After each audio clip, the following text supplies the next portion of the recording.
So how do you fumble without playing a football game? Allen Robinson just found out. That's next on Locked On Rams. You are Locked On Rams, your daily Los Angeles Rams podcast. Part of the Locked On Podcast Network, your team every day.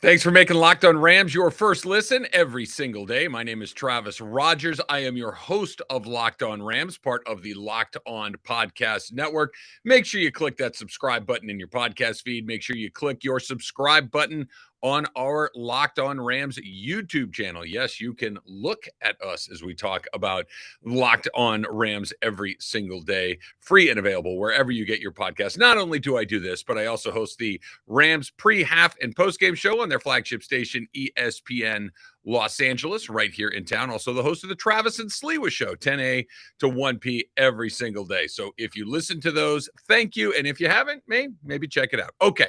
Today's episode is brought to you by Blue Nile. Make your moments sparkle with jewelry from BlueNile.com. And Locked On Sports listeners will get $50 off purchases of $500 or more. This podcast exclusive includes engagement. Use the code Locked On at checkout. So, I want to talk about Sean McVay and his communication with Jared Goff. One of the regrets that he has about his time together with the former number one overall draft pick. We'll get into that. We'll talk about some timeline issues with the OBJ signing, if in fact the Rams can get that done.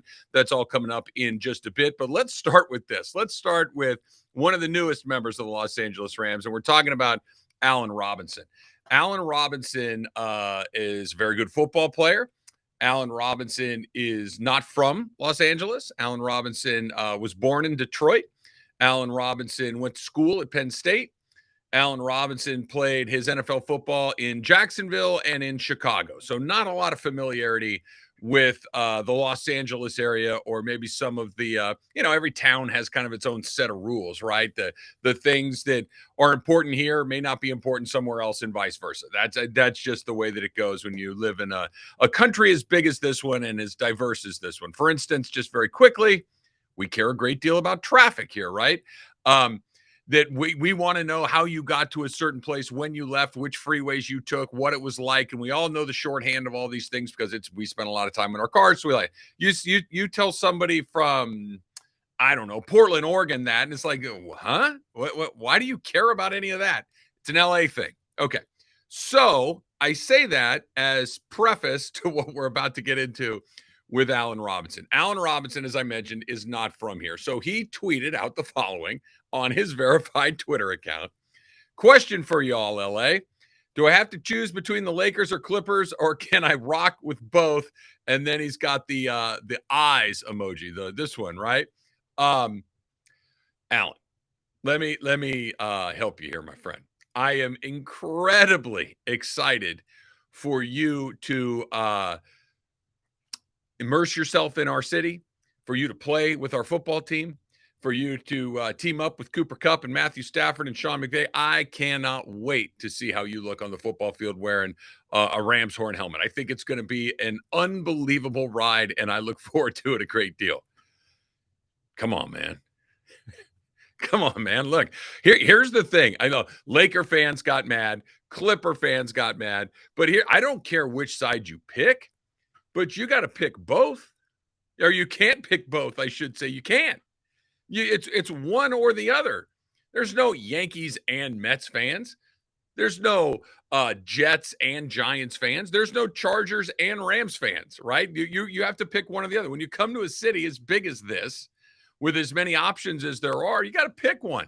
I don't care which one it is, right? I am a Laker fan, right? I am not necessarily a Clipper fan. I don't hate I kind of look at the Clippers as, I don't know, the Orlando Magic. They happen to be here, but they don't affect my life in any meaningful way, right? I'm not a Clipper guy. I'm a Laker person, and that's fine.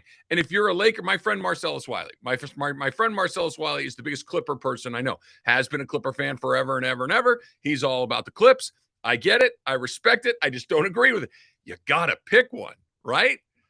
I mean, and then he doubled down and basically sent the same tweet with the Dodgers and the Angels.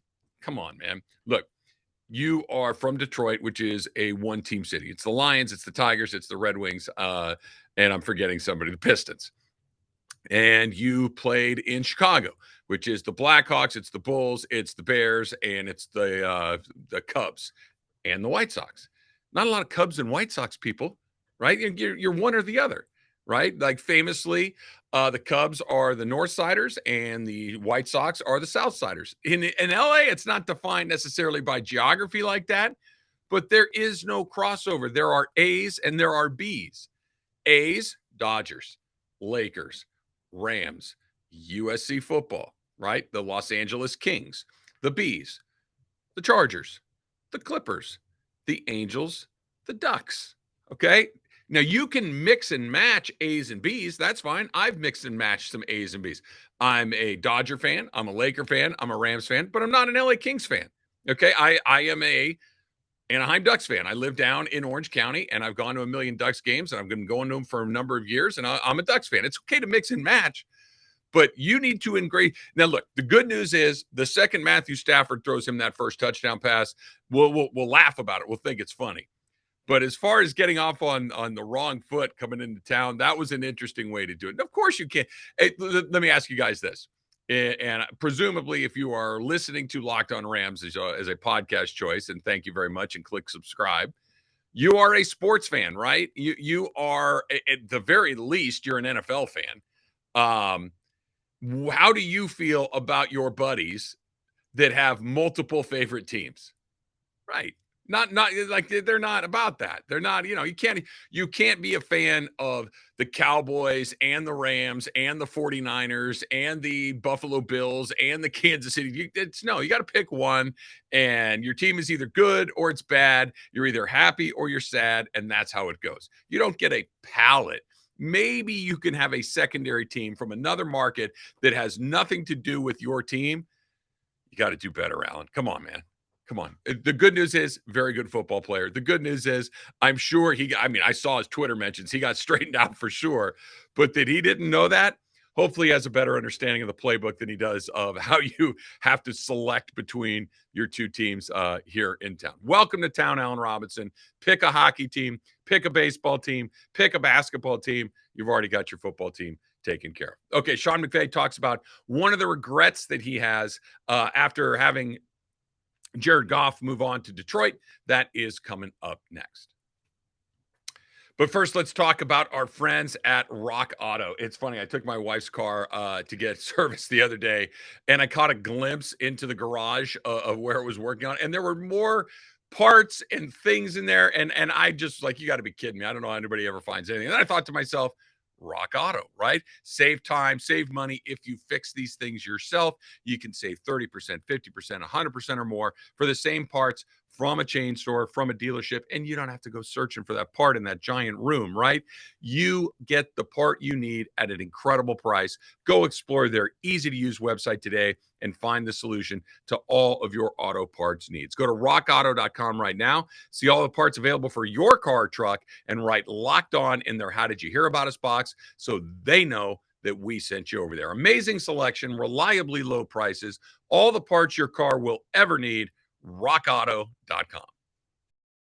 One live NBA draft show is not enough for Locked On. The entire NBA channel is going live on NBA draft night. So if you have a favorite NBA team, make sure you subscribe now to their Locked On YouTube channel so you can get notified when they go live on NBA draft night. And apparently Allen Robinson will have two streams going, Locked On Clips and my Cam Brother Bros on Locked On Lakers.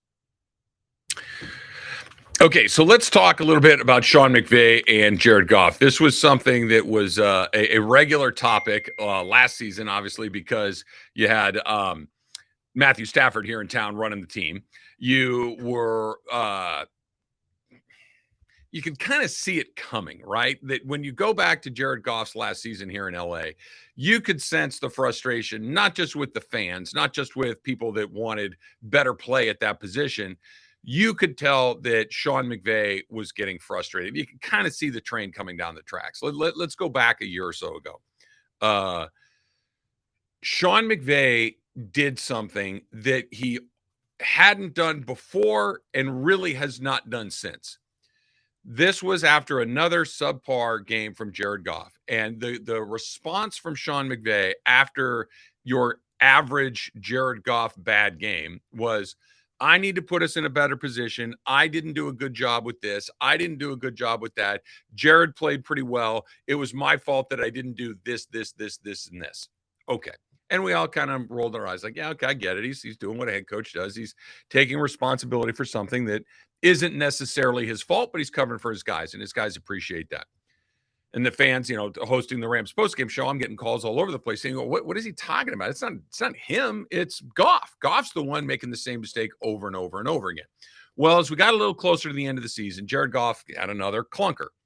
And it was the first time where Sean McVay said, our quarterback needs to play better. And everybody listening to that, I was sitting in this room where I'm recording this podcast right now. I'm here in the ESPN LA studios. I looked at my co-host, Kirk Morrison, and my eyes got real big. I'm like, whoa, that's different. That's different. And you thought, maybe he's just frustrated. Maybe he's angry. He's going to walk this back the next day at the meetings, the press conferences. This is something that was his emotions got the best of him. He's going to fix this. And what the expectations were I was frustrated. Jared played fine. We needed him to do a little bit better, but I was just frustrated that we lost the game, et cetera, et cetera. It's not what he did. He kind of doubled down on it. And then fast forward to the end of the season, and the question was asked about Jared Goff. The question was asked to Sean McVay. It was asked to Les Snead. And it was, he's our quarterback for right now. And about 4 seconds later, Matthew Stafford was here. And it happened quick. And Sean McVay, or I should say Jared Goff, was, I don't want to say critical, but you could tell he was hurt that it went down the way that it did, that it happened as quickly as it did. He was frustrated. He had his feelings hurt. I don't, which not out of the realm of normal, right? Of course, you get fired basically, you get traded to another team, and it happens and it goes down quickly. There are feelings involved. McVay was on Mike Silver's podcast, a longtime Sports Illustrated, NFL Network, Yahoo, good guy, great NFL reporter, was talking to Sean McVay about this. And McVay's answer was really interesting. And he talked about how he wants to make sure that everybody understands how much he respects and how much he appreciated everything that Jared Goff did for him. He says that he regrets that there wasn't more clarity at the end, and that they weren't the communication wasn't better at the end as far as the way that it went down. And I think that's just such a perfect answer, because Sean McVay is a really interesting guy. If you get used to listening to him talk, he's an interesting mix because he's very programmed in how he talks, right? He talks very quickly. He's got certain phrases that he repeats. He gets his message out and is very on brand over and over and over again. And if you don't listen, you can get caught up in that. He's just, okay, answer number 24, answer number 75, answer number 12. It's not what he does. The language is similar, but Sean McVay tells the truth. By NFL coach standards, he's an open book when it comes to this stuff. Once you can kind of get used to how he's saying it, and you listen to what he's saying, he was telling you all along that Jared Goff wasn't, good enough at the end. We need to move on. And they did. And now he's coming back and he's saying, I hope you all understand that I appreciate and respect what he did. And he's right. Think about this. I'm as guilty of it as anybody. Dumping on Jared Goff. Jared Goff holds onto the ball too long. Jared Goff fumbles too often.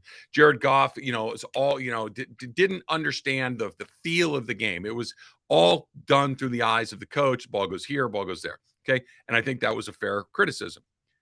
However, and I think this is what McVay was getting at.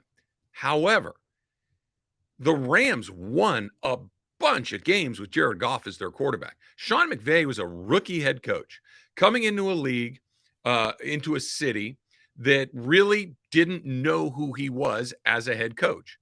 He's got a quarterback that was 0-7 as a rookie, and people are already saying, I can't believe how big of a bust this is.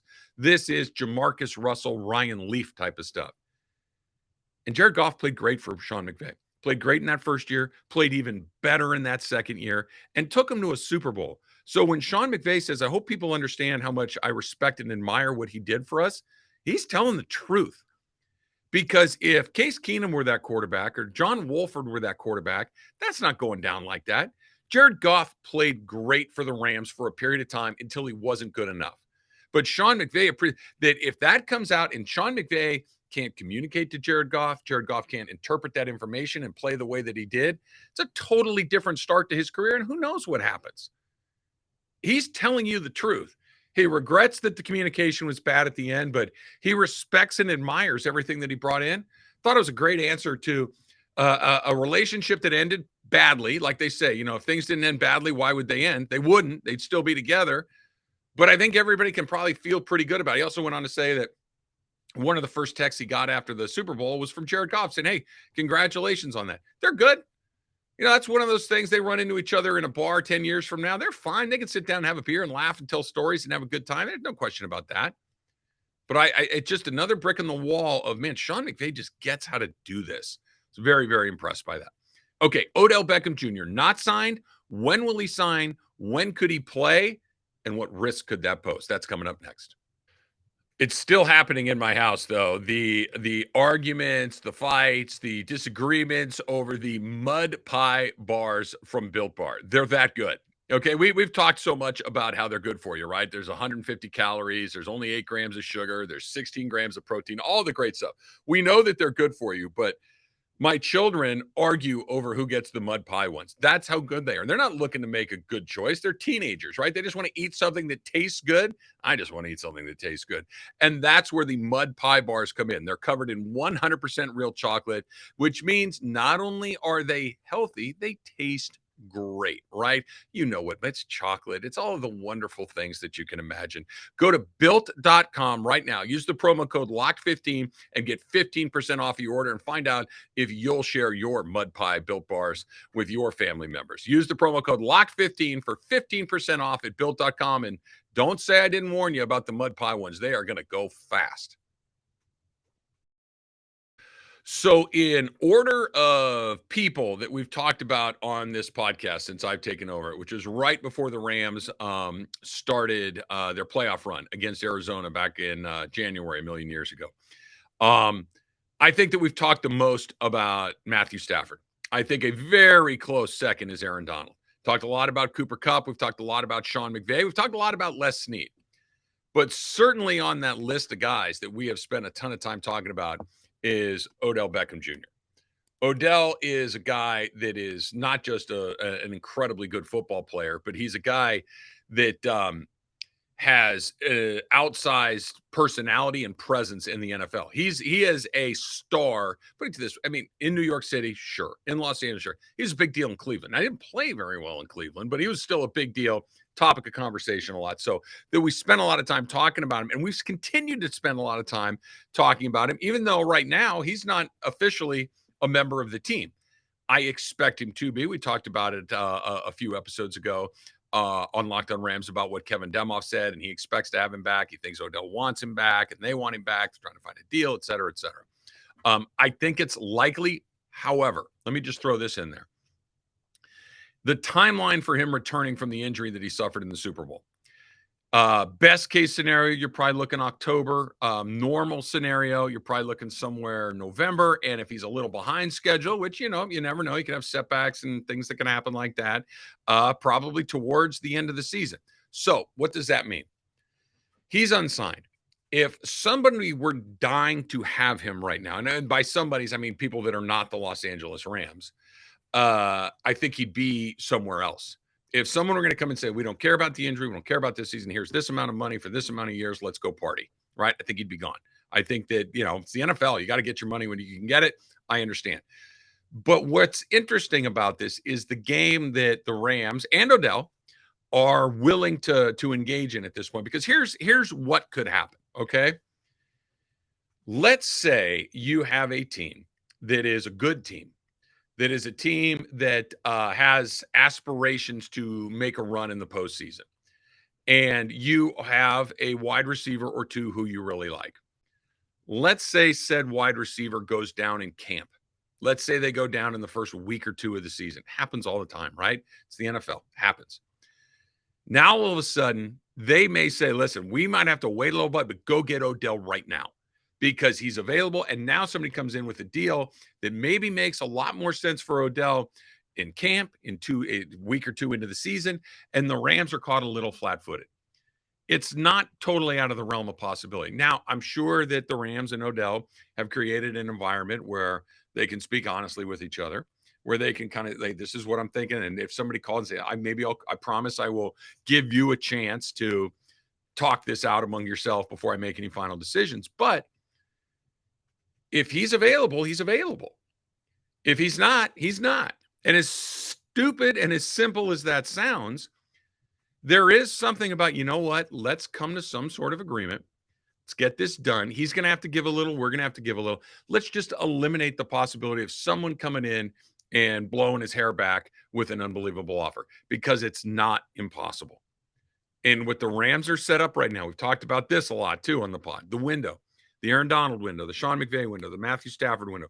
It's open, okay? But it can't just be open with those three guys, those four guys, whatever it may be. You need all the other. You need a good offensive line. You need a running game. You need some guys that can cover some receivers.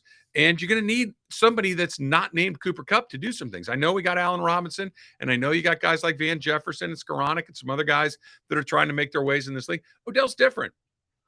Odell is a different player than those other guys. And if you can have him, even if you know, okay, look, we're going to have to back pocket this until late October, mid-November, maybe even early December, but we got him. And when he's good to go, there is no ramp up. We hit him. We can put him right in the second. He's physically able to go. We can put him out there, and he knows the playbook. He knows the scheme. He knows the quarterback. He knows the coach. He knows everything about it. There is no, because look, Odell, pretty fast learner. When he came from Cleveland last year, he was on TV on a Monday night against the 49ers, and that happened in 4 seconds.